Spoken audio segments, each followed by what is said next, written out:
fans, once again, it is me, the Horror Miser Monty G. It's time to do another movie review. We're going to review the indie horror film, The Trick or Treat Picture Show. Yes.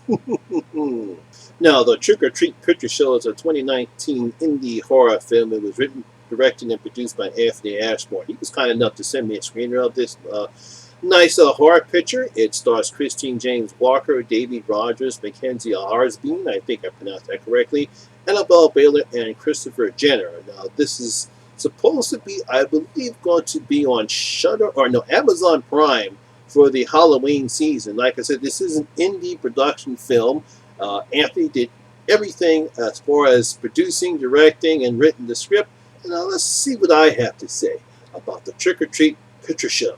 Now, filmed in a Grindhouse-style drive-in, this horror anthology film brings back the memories we had when we went to go to the drive-in theater and watch a bunch of B horror movies. Yeah, especially what the premise of this movie is about.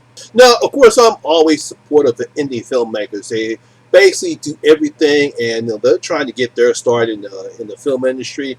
And I always appreciate their work and the hard effort they do to try to get their films distributed, or how they ever try to get their films made.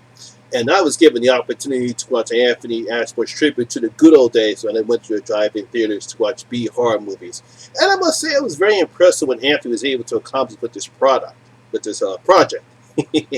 Now, along with 4 creepy tales, he intermingles this with all the aspects a person would experience at a drive-in theater. He also adds some nice Halloween recipes in a Fox trailer. This kind of reminded me of what Quentin Tarantino and Robert Rodriguez did with Grindhouse, Planet of Terror and Death Proof. Now, if you gave Anthony a budget, as with Quentin Tarantino and Rodriguez did, I believe he would give us something just as good as this movie was. Yes, I actually enjoyed what Anthony tried to accomplish here. Now, this is a simple but retro horror anthology movie. You have 2 simple slashers, one called The Invader, the other one called Return of the Slasher, along with 2 paranormal documentaries.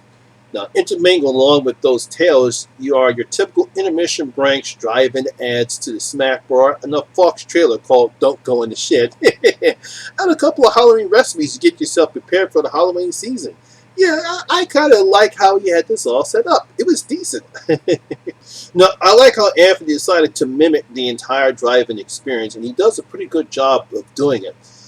You have the broken film reels, because you remember at the drive-in theater, you're watching the film, next thing you know, you see the film break up in pieces, so I like how he did that. The good old music and how the film looks.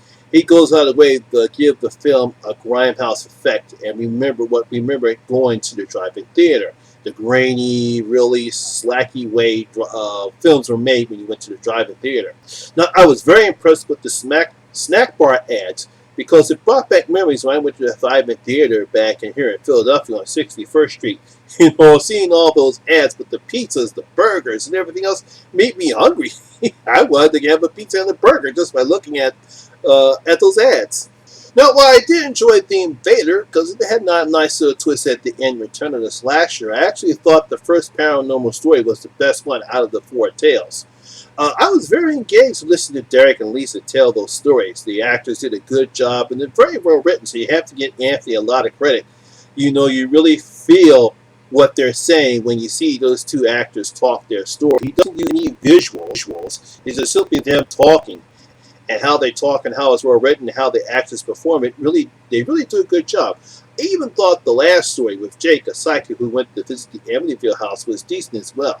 Now, as I stated before, and I want you people to understand, this isn't your standard horror anthology movie. This is not just, like Trick or Treat or any other horror anthology series that we've seen so far, or Tales from the Dark Side, or Tales from the Crypt.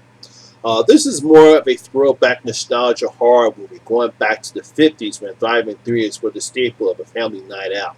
Now, keep in mind, based upon obviously the budget Anthony had, and this is being an indie film, so you're not really going to see any blood or gore. But there is some nice suspense and tension in the slasher tales. Plus, like the drive-in theaters, you have an intermission subject, and of course and now back with the show title cards. That's what Anthony is basically trying to do here. He is simply just trying to bring back a nostalgia feeling that people had back in the late 50s, early 60s when you went to the drive-in theater. You know, you pull up, you have the radio, you bring down the whatchamacallit and put it on the card. You listen to the theater, you see the movie. You have intermission breaks throughout the movie so you can eat you to go to the snack bar. That's basically what he's trying to pull here. And like I said before, he does have those two Halloween recipe snacks. I think one was pizza, and the other one was some type of veggie thing, which I thought was a nice touch to get everyone in the holiday spirit because it's our favorite time of the year when Halloween comes along. So I really got to give Anthony credit for what he's trying to do here. So I was very impressed with what Anthony was trying to do here. I give him credit for what he had to work with, and I think he did a pretty good job in creating the atmosphere of a drive-in theater experience. Now, of course, as I stated before, if you give Anthony the type of budget that Quentin had with Grindhouse, I believe he can create something good as just that movie was. So I really want to give Anthony credit for what he's done here. So the Horror Miser is going to open up his vote. And I'm going to give the Trick or Treat Picture Show 2.5 out of my 5 gold coins. Just give it 2.5 out of my 5 gold coins. I will recommend that you see it. Now, some people might criticize it, but you do have to say this is an indie film. And this is basically just to support indie filmmakers. You got to give them, when they actually do something good, you want to give them credit. And I'm going to give Anthony credit because I thought what he did here was a great job.